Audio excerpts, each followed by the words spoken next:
हमर नाच देखे मेरे बेटा कुल चल जो मानो जाके जो भाग साला ओ एक गाना पुसाइल बा उसायम ना तो बाहर करू दोगला लइका मारे तोरी दोगला लइका बेटा आ गेले रे बेटा कुल चल जो तो बाबू के खेता लत भैया कहां जाबो हमरा धनहारा स्कूल पर जाए के बा। ठीक बा बैठ चलो भैया हां चला भैया हम बैठ गए नी अब चला।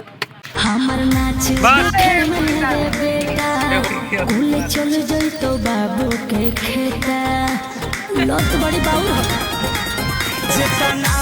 में रुका था भैया इंग्लिश स्कूल। अच्छा सच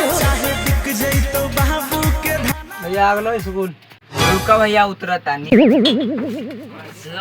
भैया का रुपया भेला? भैया 10 रुपया भेलो 10 रुपया दाना न भैया। भैया जा तो कोई बात नहीं पैसा भाई ना भेलो तो बोल